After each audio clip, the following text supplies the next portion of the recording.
Good morning class. ધોરણ 9 વિષય વિજ્ઞાન, ચેપ્ટર 7 સજીવોમાં વિવિધતા.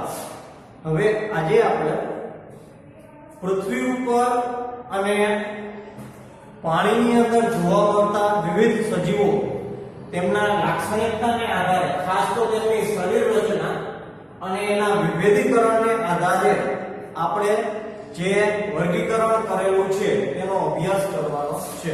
બરાબર? તો સૌપ્રથમ પ્રાણી સૃષ્ટિની અંદર આપણે અત્યારે જે પણ પ્રાણી સૃષ્ટિનો અભ્યાસ કરવાનો છે તેની અંદર સુકોષ કેન્દ્રીય અને બહુકોષીય વિષમકોષી સજીવોને મૂકવામાં આવ્યા છે. તમને ખ્યાલ આવી ગયો છે. સુકોષ કેન્દ્રીય એટલે એવા પ્રાણીઓ કે જેની અંદર કોષ કેન્દ્ર બહુ સારી રીતે વિકાસ પામેલું છે. આ ઉપરાંત બહુકોષીય કે છે એટલે એની જે શરીર રચના છે એ જુદા જુદા પ્રકારના કોષોની બનેલી હશે. એટલે એક કરતા વધારે પ્રકારના કોષો તેના શરીરમાં આવેલા છે. અને વિષમકોષી એટલે પોતાના ખોરાક માટે તે બીજા ઉપર આધાર રાખે તેવા સજીવોને સમાવેશ આપણે પ્રાણી સૃષ્ટિમાં કરવામાં આવેલો છે. એક વસ્તુ ધ્યાનમાં રાખજો કે પ્રાણી કોષની આજુબાજુ પેલા કોષની ફરતે કોષ દિવાલ જોવા મળતી નથી, જ્યારે વનસ્પતિના કોષની આજુબાજુ તમને કોષ દિવાલ જોવા મળશે. મોટા ભાગના જે પ્રાણીઓ હોય છે તે પ્રચલનશીલ એટલે કે એક જગ્યાએથી બીજી જગ્યાએ સ્થળાંતર કરવા વાળા હોય છે. તેમની શરીર રચના અને વિભેદીકરણને આધારે આપણે તેનું વર્ગીકરણ કરવાનું છે. બરાબર? તો સૌપ્રથમ જે પ્રકાર આવે છે તે આવે છે છિદ્રકાય, જેને પેરાફિરા પણ કહેવામાં આવે છે. બરાબર? હવે છિદ્રકાય શરીર રચના ધરાવતા પ્રાણીઓ કે જેને પેરાફિરા કહેવામાં આવે છે, તો પેરાફિરા શબ્દનો અર્થ જ છિદ્રયુક્ત સજીવ એવો થાય છે. તો આ પ્રકારના જે સજીવો છે તે સ્થાયી સજીવો છે, એટલે કે તે પોતે કોઈ પણ એક આધાર સાથે ચોંટીને પોતાની જે આખું જીવન છે ત્યાં કાઢી નાખે છે. એટલે કે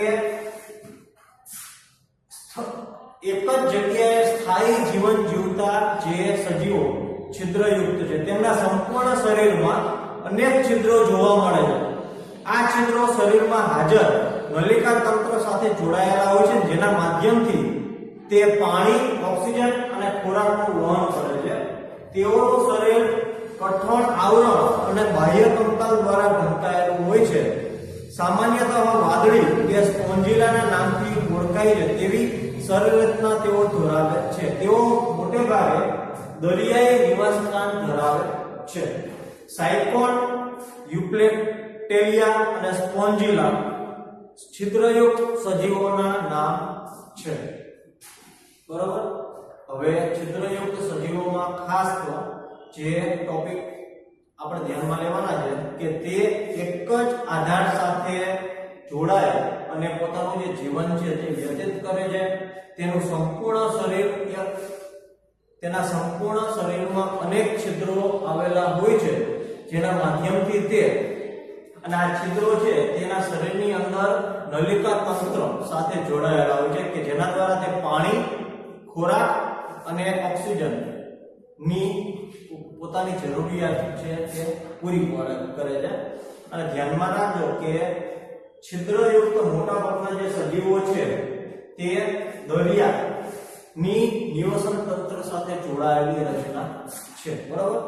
હવે સાયકોન, સ્પોન્જિલા, વાદળી જેને કહેવાય, તો આમાંથી મોટા ભાગના જે સજીવોના નામ છે એ મેં તે પહેલી વાર નીકળ્યા છે.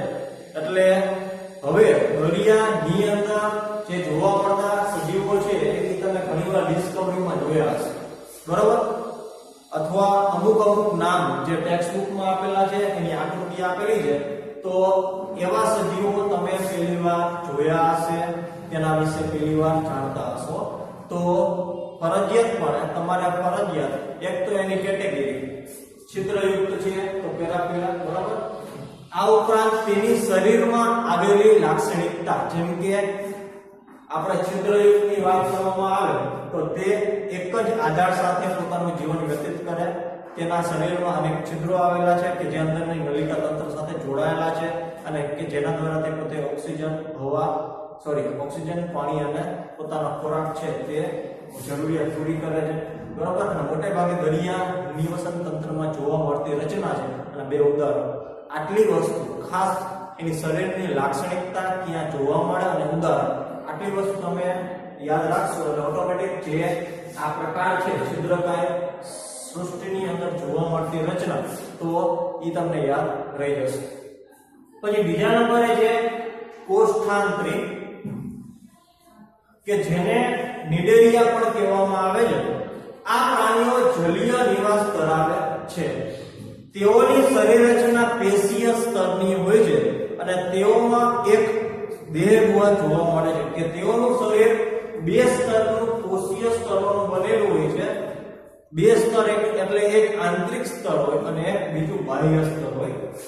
આ પ્રકારની જાતિઓ સમૂહમાં કે વસાહતી સ્વરૂપે જોવા મળે છે, જેમ કે પ્રવાળ કે પરવાળા. કેટલીક જાતિઓ એકાકી હોય છે, જેમ કે હેડ્રા અને જળવ્યાય. ઉદાહરણ તરીકે હેડ્રા, સમુદ્ર ફૂલ અને જેલીફિશ. હવે કોષ્ઠાંતરી એટલે એક એવી રચના છે કે જેની ઉપરના ભાગમાં કક્ષમો આવેલા હોય, એક વાળ જેવી રચના હોય અને આ વાળ જેવી રચનાને આધારે તે પોતે શું કરતા હોય તો એક જગ્યાએથી બીજી જગ્યાએ પ્રચલન કરતા હોય, સ્થળાંતર કરતા હોય. બરાબર. જે દ્વિસ્તરીય રચના ધરાવતા હોય છે. એક સ્તર અંદરની સાઈડ હોય છે કે જે હવા, પાણી અને ખોરાક લે તો એ ત્રણે જે શરીરની અંદર થતી જે જૈવ રાસાયણિક પ્રક્રિયા છે એમાં ઉપયોગી કરવાનું કાર્ય કરે છે. બીજું સ્તર છે તે બાહ્ય સ્તર છે કે જેની અંદર જુદા જુદા પ્રકારની રચના આવેલી હોય છે કે આ તમને બે સ્વરૂપે જોવા મળે છે. એક તો સમૂહમાં પણ જોવા મળે. સમૂહમાં ઉદાહરણ આપેલા છે પ્રવાળ અને પરવાળા. પરવાળાના ટાપુઓ જામનગર નજીક આવેલા હોય છે. તમે શંખમાંથી નીકળતું 3 કે 4 પગનું પ્રાણી જોયું હશે કે જે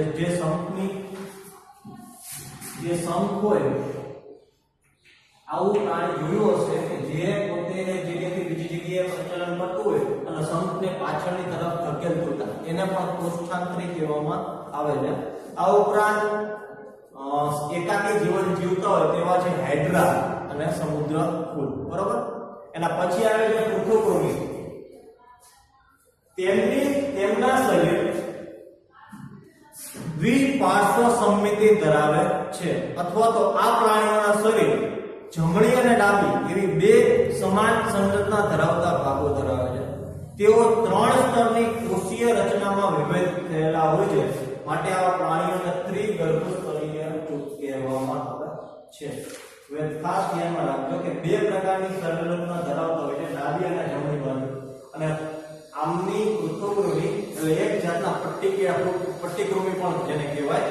આમની ચપટી અને લાંબા નળાકાર ટાઈપના આ પ્રકારના સજીવો હોય છે અને 3 સ્તર એમના શરીરમાં આવેલા હોવાથી તેમને ત્રિગર્ભસ્તરીય પ્રાણીઓની કેટેગરીમાં રાખવામાં આવે છે. આ પ્રાણીઓના શરીરમાં બાહ્ય અને આંતરિક બંને પ્રકારના અસ્તર બને છે અને તેમાં કેટલાક અંગો એવા છે કે જે પેશીનું નિર્માણ કરે છે. હકીકતમાં એમની અંદર વાસ્તવિક જે દેહગુહા હોય છે એનો અભાવ હોય છે કે જેમાં સુવિકસિત અંગ વ્યવસ્થિત હોય છે. તેઓના શરીર પૃથુ અથવા ચપટા હોય છે, તેથી તેમને ચપટાકૃમિ અથવા પૃથુકૃમિ કહેવામાં આવે છે. પ્લેનેરિયા જેવા મુક્તજીવી પ્રાણી, યકૃતકૃમિ જેવા પરોપજીવી પ્રાણીઓ તેઓ મુક્તજીવી કે પરોપજીવી પ્રાણીઓ તરીકે ઓળખાય છે. હવે એક વસ્તુ ધ્યાનમાં રાખજો કે આમના જે શરીર છે પટ્ટીકૃમિ, લાંબી પટ્ટી જેવા, પરંતુ આમનું જે અંદરનું જે પાચન તંત્ર છે તે સંપૂર્ણપણે વિકાસ પામેલું નથી. એટલે તેમની જે દેહગુહા હશે તે કેવી હશે તો સંપૂર્ણપણે વિકાસ પામેલી નહીં હોય અને શરીર ચપટા અને પૂરતું હોવાથી તેમને ચપટાકૃમિ અથવા પૃટુકૃમિ તરીકે ઓળખવામાં આવે છે. તમારે ઉદાહરણ યાદ રાખવાના છે. પ્લેનેરિયા કે જે મુક્ત જેવી પ્રાણી છે, ગમે ત્યાં હરતું ફરતું મુક્ત જેવી એટલે એક જગ્યાએથી બીજી જગ્યાએ ક્યાં ગમે ત્યાં તમને આ પ્રકારના પ્રાણીઓ જોવા મળે. યકૃતકૃમિ જે પરોપજીવી પ્રાણી છે માટે તે આવા જે કૃમિઓ છે તેને મુક્તજીવી અથવા પરોપજીવી કહેવામાં આવે છે. એના પછી આવે છે સૂત્રકૃમિ. તેઓ પણ ત્રિગર્ભસ્તરીય પ્રાણીઓ છે. તેમાં પણ દ્વિપાર્શ્વ સંમિતિ એટલે કે તેમના શરીર બંને પ્રકારે હોય. દ્વિપાર્શ્વ સંમિતિ એટલે ડાબી બાજુ અને જમણી બાજુ સમાન આકાર ધરાવતી જે રચના છે, બરોબર, મંડળી આ પ્રકારે રચના હોય તો જમણી બાજુ ડાબી બાજુ સમાન આકાર સમાન સંમિતિ ધરાવતી રચના જેને દ્વિપાર્શ્વ સંમિતિ કહેવાય. આ ઉપરાંત એની અંદર 3 સ્તર જોવા મળે એટલા માટે તેમને ત્રિગર્ભસ્તરીય પ્રાણીઓ પણ કહેવામાં આવે છે. પરંતુ તેઓના શરીર ચપટા હોતા નથી. ચપટા એટલે એકદમ ચોટેલા હોય એવા જે તમને પૃથુકૃમિમાં જોવા મળશે. પટ્ટીકૃમિ એને કહેવાય. પરંતુ આમના શરીર છે ને ચપટા ના હોય પરંતુ ગોળાકાર હોય. જેમ કે તમે કોઈ પણ ગોળ ઈયળ જુઓ તો ઈ કે ચપટી ના હોય પરંતુ એનું શરીર ભરાવદાર હોય. તો તેઓના શરીર ચપટા હોતા નથી, નળાકાર હોય છે. તેઓની દેહ ગુહાને કૃષ્ણ દેહ ગુહા કે આભાસી શરીર ગુહા કહે છે કે જેમાં પેશી જોવા મળે છે. અંદરનું જે અંગતંત્ર છે તે સંપૂર્ણપણે વિકાસ પામેલું હોતું નથી, પરંતુ તેઓની શરીર રચના ત્રિગર્ભસ્તરીય હોય છે. મોટા ભાગના જે સજીવો છે તે પરોપજીવી હોય છે. પોતાના ખોરાક માટે બીજા ઉપર આધાર રાખે તેવા. અને પરોપજીવી હોવાને કારણે તે બીજા પ્રાણીઓમાં રોગ ઉત્પન્ન કરી શકે છે, બરોબર. જેમ કે ઉદાહરણ છે ગોળ કૃમિ, હાથી પગાના કૃમિ, કરમિયા વગેરે. એના પછી નુપુરક આવે છે. તો નુપુરક પણ એક પ્રકારના કીડા છે કે જે પટ્ટીકૃમિ અને સૂત્રકૃમિ જેવી જ શરીર રચના ધરાવે છે. નુપુરક પ્રાણીઓ પણ દ્વિપાર્શ્વ સંમિતિ એટલે કે ડાબી અને જમણી તરફ સમાન આકાર ધરાવતા અથવા સમાન સંમિતિ ધરાવતી રચના હોય એને દ્વિપાર્શ્વ સંમિતિ કહેવાય. તેમજ ત્રિગર્ભસ્તરીય રચના ધરાવતા હોય છે. તેઓમાં સાચી શરીર ગુહાયુક્ત દેહ જોવા મળે છે, જેનાથી સાચા અંગ શરીર રચનામાં નિર્માણ પામેલા હોય છે. નુપુરક પ્રાણીઓની અંદર જે પાચન તંત્ર છે, આ ઉપરાંત શ્વસન તંત્ર છે, તેમના શરીરમાં સંપૂર્ણ વિકાસ પામેલું હોય છે. એટલા માટે કીધેલું છે કે સાચા અંગ અને શરીરની રચનામાં નિર્માણ પામેલા હોવાથી એની અંદર શરીર રચના છે તે સંપૂર્ણ વિકાસ પામેલી હોય છે. આ ભિન્નતાઓ તેઓના શરીરના શીર્ષથી પૂંછડી સુધી એક પછી એક ખંડોમાં હાજર હોય છે. નુપુરક એ મીઠા જળ, દરિયાઈ જળ અને સ્થળજ પ્રકારના રહેઠાણ ધરાવે છે. એટલે કે તમને ત્રણેય જગ્યાએ જો મીઠા પાણીના એટલે કે નદી, સરોવર, તળાવ, આ ઉપરાંત જે દરિયાઈ જળ છે એમાં અને સ્થળ એટલે કે જમીન ઉપર પણ આ પ્રકારના જે નુપુરક પ્રાણીઓ છે તે જોવા મળે છે. તેઓમાં પરિવહન, પાચન, ઉત્સર્જન અને ચેતાતંત્ર જોવા મળે છે. પરિવહન એટલે કે પોતાનો ખોરાક પોતાના શરીરમાં અંદર સુધી લઈ જવા માટે, પાણી લઈ જવા માટે અને શ્વસનની જે ક્રિયા છે તે. આ ઉપરાંત પાચન તંત્ર સંપૂર્ણ વિકાસ પામેલું છે. ઉત્સર્જન જે ખોરાક હોય વિઘટિત ખોરાકને દૂર કરવા માટેનું ઉત્સર્જન તંત્ર અને ચેતાતંત્ર એટલે કે નર્વસ સિસ્ટમ પણ તેમનામાં પ્રાથમિક ધોરણે વિકાસ પામેલી હોય છે.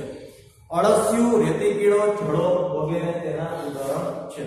તો હવે એના પછીના લેક્ચરમાં આપણે સંધિપાન એટલે કે સાંધાવાળા જે પ્રાણીઓ છે તેના વિશેનો અભ્યાસ કરીશું.